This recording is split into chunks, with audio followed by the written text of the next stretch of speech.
जय माँ काली। मैं गौरव भगत। कैसे हैं सभी साधक? आज मैं सभी साधकों को बताने जा रहा हूँ एक कहानी, और जो है परेशान आत्मा की कहानी है।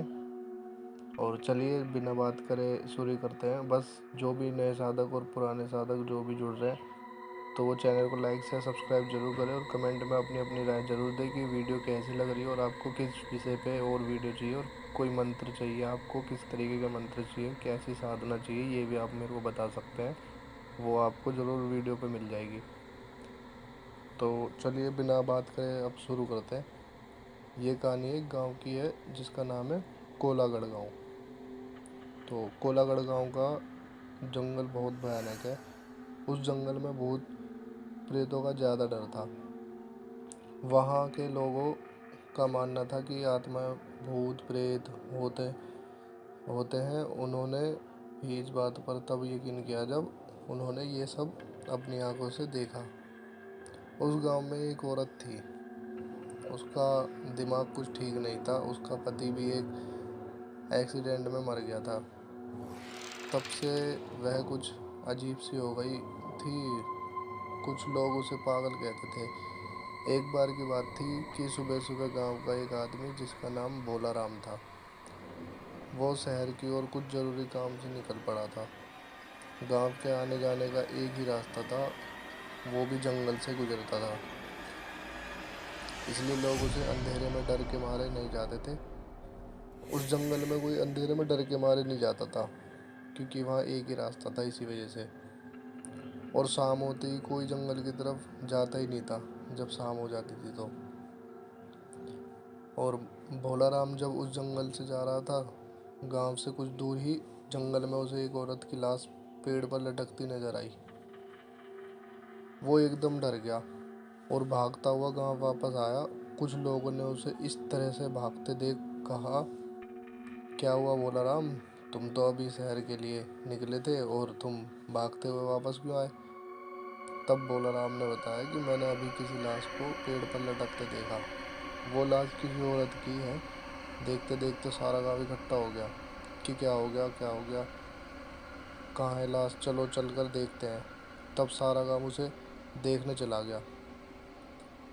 देखते क्या है कि एक औरत की लाश पेड़ पर लटक रही है। देखते ही गांव वालों ने कहा कि ये तो पागल लग रही है। कुछ लोगों ने कहा इसे नीचे उतारो और कुछ दाह संस्कार कर दो। कुछ लोगों ने कहा छोड़ो, इसका है ही कौन जो इसे आग देगा। वैसे भी से सारा गांव परेशान हो गया था।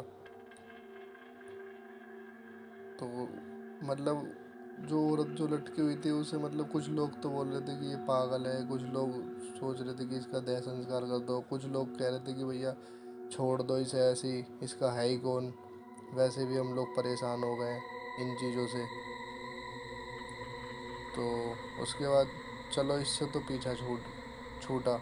कुछ बूढ़े लोगों ने कहा कि ऐसा नहीं कहते, शरीर का दाह संस्कार करना जरूरी होता है, नहीं तो उसकी आत्मा भटकती रहती है। तो कुछ लोगों ने कहा कि तो कुछ लोगों ने कहा कि तो जाकर उतार ले उसे और कर दे दाह संस्कार। बड़े आए सुझाव देने वाले। वैसे भी इस जंगल में आत्माओं की कमी नहीं है, और एक और आत्मा सही। चलो धीरे धीरे सारे लोग चलने लगे हैं। और 8-10 दिन तक वो लाश ऐसे ही पेड़ पर लटकती रही। किसी ने उसे उतारा तक नहीं। एक दिन अचानक उस लाश की रस्सी टूटकर पेड़ों पर अटक गई और पत्तों से छुप गई। समय बीतता गया। एक दिन गांव का हरिया नाम का व्यक्ति उस रास्ते से जा रहा था कि उसे वह पागल सामने दिखाई दी, और एकदम डर गया। वो जो जा रहा था हरिया हरिया, उसे एकदम वो दिखाई दी रास्ते में, और वो एकदम डर गया। उसका सारा शरीर कांपने लगा और उसके पलक झपकते ही वो गायब हो गई। हरिया ने सोचा कि मैं तो मन में ही ऐसे ऐसे ही सोच रहा था, और वह आगे चल दिया। तभी एकदम उसकी ओर एक सांड दौड़ते हुए आया और उसे जोर से टक्कर मार के चला गया। हरिया उल्टा गिरा, उसके बहुत जोर से चोट लग गई। उसने जैसे ही पीछे मुड़ के देखा तो कोई नहीं उससे। उसने जैसे ही फिर आगे को देखा तो उसके आगे एक औरत खड़ी हो गई। वो एकदम डर गया और कांपने लगा। उसकी शक्ल तो ऐसी थी कि एक तरफ तो गाल की हड्डियां और एक तरफ जला हुआ सा चेहरा, आंखें अंदर धसी हुई, नाखून बड़े बड़े। उसे देखकर ऐसा डरा कि वो बेहोश होकर गिर पड़ा। उसकी आंखें खुली तो वो एकदम डर गया। उसने अपने आप को घने जंगलों के बीचों बीच पाया। उसके पेट में तो पानी हो गया था और चारों तरफ से आवाज़ कहीं पत्तों की आवाज़ आ रही थी, खड़ खड़ खड़ खड़, और कहीं शेर के दहाड़ने की आवाज़ आ रही थी। तो उससे ना वो बहुत डर गया। तो इतना डर गया था कि उसे तो भागना ही नहीं आ रहा था। वहाँ से धीरे धीरे डरता हुआ जंगल में से भटकता हुआ बाहर आया। उसे जंगल से निकलते निकलते अंधेरा हो गया था। वो अब और डर रहा था कि पहले तो एक भूत था, पर अब न जाने कितनों से पाला पड़ेगा। पता नहीं आज मैं यहाँ से जिंदा निकलूँगा कि नहीं। उसके मन में अजीब अजीब से ख्याल आ रहे थे। वो भागता ही चला जा रहा था। भागते भागते वो जाने कैसे उस जंगल से बाहर निकल गया। उसे इस हालत में देख कुछ लोगों ने उससे पूछा कि इतनी रात को कहाँ से आ रहे हो, तुम्हें डर नहीं लगता क्या? उसने कुछ भी जवाब नहीं दिया। उसे विश्वास नहीं हो रहा था कि वो गांव में जिंदा आ गया। उस उसकी हालत देखकर कह रहे थे सब कि इस हरिया को क्या हो गया। घर पहुंचता और जाकर की और घर पहुंचा और जाकर चादर ओढ़कर सो गया। उसकी औरत ने उसे खाना खाने के लिए कहा, पर उसने कुछ जवाब नहीं दिया। उसने रात को एक सपना देखा और उस सपने में उसी परेशान आत्मा को देखा। वो उससे रो रो कर कह रही थी, मुझे बचा लो, मुझे इस नरक से बचा लो, ये लोग मुझे मार डालेंगे। ऐसा सपना देखकर वो उठ खड़ा हुआ। उसके पसीना निकल आया था और वो ये सोच रहा था कि ये सब मेरे साथ ही क्यों हो रहा है। सुबह हो गई लेकिन हरिया नहीं जगा। तब उसकी पत्नी ने उसे जगाने के लिए हाथ लगाया तो उसे उसके चेहरे में उसी का चेहरा दिखा। वो चिल्ला पड़ा। तब उसकी तब उसकी पत्नी ने कहा, क्या हुआ? तुम शाम से कुछ अजीब से डरे हुए लग रहे हो। न शाम को खाना खाया तुमने, आखिर क्या हुआ? हुआ क्या है, मुझे बताओ। तब उसने सारी बात बताई। तब वो जाकर समझी कि आप तभी परेशान हो। धीरे धीरे ये बात सारी गांव में फैल गई कि वह पागल औरत भूत बन गई है। तभी कुछ लोगों ने बताया कि रात को यही आवाज़ कुछ लोगों ने सुनी और जंगल से आ रही थी कि मुझे बचा लो, मुझे बचाओ, इस नरक से निकालो। अब तो सारे लोग परेशान थे कि शहर के जाने का रास्ता भी बंद हो गया और अब हम लोग क्या करें। तब कुछ लोगों ने कहा कि हम लोगों को किसी महान आदमी की सलाह लेनी होगी। ये सब मंजर क्या है, ये सब माजरा क्या है। तब किसी एक आदमी ने कहा कि पास के गांव में नत्थीलाल भगत जी रहते हैं। वो आत्माओं के बारे में बहुत कुछ जानते हैं। जब सुखिया के लड़के को एक आत्मा ने पकड़ लिया था, तब उन्हीं ने उस आत्मा से उसे छुड़ाया था। तब कुछ लोगों ने कहा यही ठीक रहेगा। सब लोगों ने उस भगत जी को गांव में बुलाया और उन्हें सारी घटना बताई। जो जो घटना घटित हुई थी उन गांव वालों के साथ, वो भगत को सारी घटनाएं बताई उन्होंने। भगत ने कहा कि तुमने उसके शरीर को ना जलाकर बहुत बड़ी गलती कर दी, चाहे वो कैसी भी थी। इतना बड़ा जंगल होके भी तुम लोगों से 4 लकड़ियाँ का बंदोबस्त नहीं हो पाया था। इंसान कैसा भी हो, जब वो मर जाता है तो उसका दुश्मन भी उसकी अर्थी को कंधा देने को आ जाता है। पर तुमने तो सारी सीमाएं तोड़ दी। चलो अब जो भी हुआ उसे निपटने के लिए अब तैयारी करो। तब भगत ने कहा हवन तब भगत ने हवन किया और अपना ध्यान लगा के देखा तो उसे वो आत्मा बंधी हुई नजर आई। तब पंडित ने उसे पूछा कि तुम्हें क्या तुम्हें यहाँ किसी ने तुम्हें यहाँ किसने बांध रखा है। तब उसने कहा कि मुझे एक दरिंदे ने बांध रखा है। पहले उसने मुझे मार के पेड़ पर लटका दिया, फिर गांव वालों ने मेरे शरीर का अंतिम संस्कार भी नहीं किया। मेरे शरीर को उसने कहीं छुपा के रख दिया है। इसने मेरी उसमें मेरी आत्मा को कैद कर लिया है, और जब तक मुझे मुक्ति नहीं मिलेगी इससे, जब तक मेरे शरीर का अंतिम संस्कार नहीं हो जाता। मैंने हरिया को भी ये बात बतानी चाहिए जब तक मैं उसे कुछ बताती, पर उससे पहले उस वहशी दरिंदे ने उसे चोट पहुंचाकर बेहोश कर दिया था। तब मैंने उसे उससे बचा लिया था। तब पंडित ने कहा सब तब पंडित सब समझ गया और कहा कि तुम चिंता मत करो, मैं तुम्हें बिल्कुल मुक्ति दिलाऊंगा। तब भगत ने आंखें खोली। तब उसने कहा चलो मुझे उस पेड़ के पास ले चलो वो मरी थी जहाँ वो मरी थी उसके पेड़ के पास लेके चलो मेरे को भाई। अब पंडित ने कहा कि जिस तरीके से अंतिम संस्कार करते हैं वो सारा सामान ले चलो। तब गांव वाले सारा सामान लेकर चले गए। पंडित ने आगे आगे और गांव वाले पीछे पीछे। पंडित आगे आगे, गांव वाले पीछे पीछे। उन्होंने देखा कि वो पेड़ तो बहुत बड़ा हो गया है, वो पेड़ बहुत घना हो गया है, और लाश का कुछ भी अता पता नहीं है, ना ही उसकी हड्डियों का। तब पंडित ने कहा कि सारे लोग ऊपर चढ़ के ढूंढो, हमें ये काम शाम होने से पहले करना है। तब सारे लोग उस पेड़ पर चढ़कर उस लाश को ढूंढने लगे। बहुत देर तक लाश नहीं मिली।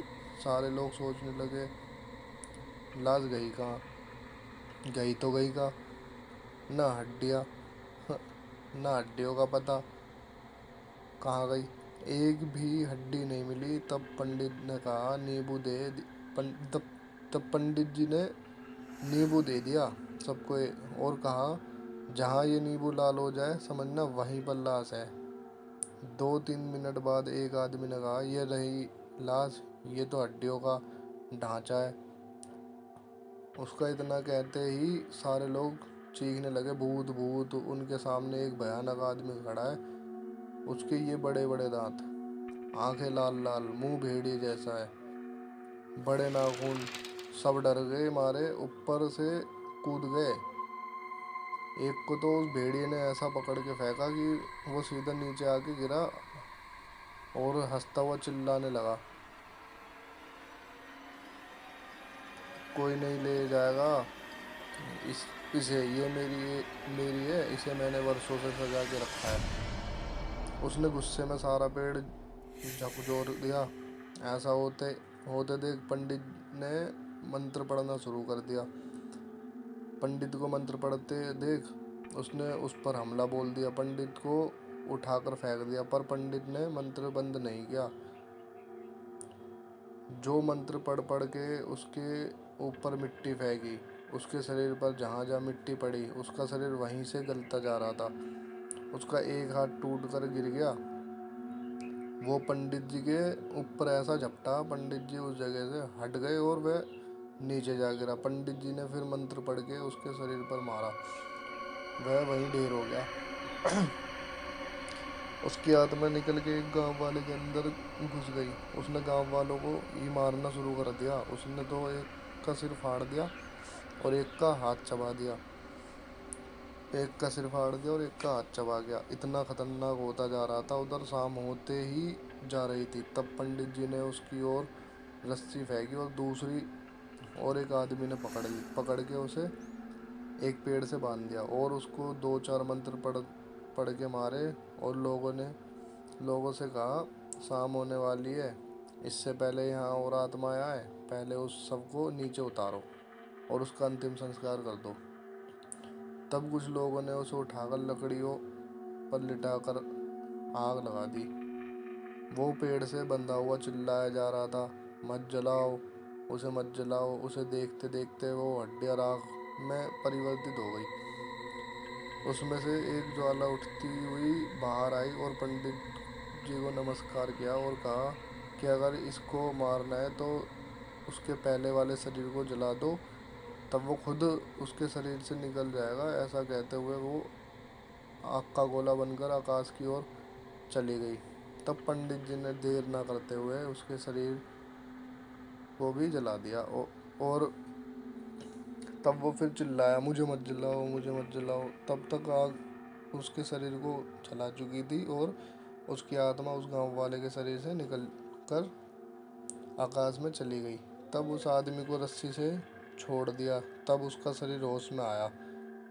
तब सब लोग उसे लेकर गांव आए। तब सबने भगत जी को राम राम कहा और भगत जी अपने गांव चले गए। तब से उस गांव में शांति है और अब ऐसा कुछ नहीं, ना उधर है ना होता। तो इससे सारे साधक और सभी जो भी नए सब्सक्राइबर जुड़े वो क्या समझे कि मतलब कितना भी भयानक मंजर हो, बस उसका सामना करना चाहिए और डट के सामना करना चाहिए। अपने मंत्रों पे भरोसा रखना चाहिए और अपने ईष्ट पे, अपने देवों पे भरोसा रखना चाहिए। जैसे कि इस भगत ने करा, इतना उसके साथ हुआ, वो इतने में तो बेहोश ही हो जाता, डर के भाग जाता, पर उसमें साहस था। उसने सोचा मैं कर सकता हूँ, तभी उसने अपने मंत्रों का सहारा लिया और ऐसा करके भी दिखाया और उस औरत को भी मुक्ति दिलाई। तो मैं इस कहानी के ज़रिए से यही कहना चाहता हूँ कि जितने भी साधक हैं, जो भी नए जुड़े हैं, वो उनसे उनसे मैं इतना ही कहना चाहता हूँ कि अपने मंत्रों पे हमेशा भरोसा रखें, अपने ईष्ट पे हमेशा भरोसा रखें, अपने देवों पे देवियों पे हमेशा भरोसा रखें और मंत्र को इतना साध लो, इतना साध लो कि एक मंत्र पढ़ते ही काम हो जाए। 50 बार उसे जापना ही ना पड़े और 1000 बार उसे जापना ही ना पड़े, इतना सिद्ध कर लो उसे। तो आशा करता हूँ आप सभी को वीडियो अच्छी लगेगी। वीडियो काफ़ी बड़ी हो गई है, पर जो भी मैं कहानियाँ दूंगा इसमें वीडियो में, वो बस ध्यान से ही सुनना। कुछ किसी न किसी कहानी में कुछ ना कुछ छुपा होता है और कुछ ना कुछ बात का मतलब होता है। जैसे इस कहानी में पूरी कहानी सबने सुन ली, पर सबने क्या सोचा कि ये सिर्फ एक कहानी है। ठीक है, ये तो सिर्फ एक कहानी है गाँव की, इसमें एक लड़का ये वो और एक भगत और एक आत्मा और एक औरत, बस इतना ही देखा। पर किसी ने ये नहीं देखा कि उसने जिस तरीके से मंत्रों का सहारा लिया, अपना साहस रखा, तभी वो उसकी जीत हुई है। नहीं तो वो तो साहस नहीं होता, उसमें मंत्रों पे भरोसा नहीं होता, वो तो भाग जाता और भूत मार भी देता इतने में। तो बस मैं इतना ही कहना चाहता हूँ, भरोसा रखो हर चीज़ पे अपनी। तो मिलते हैं फिर अगली वीडियो में। सभी भक्तों को, सभी साधकों को मेरी राम राम, जय माँ काली।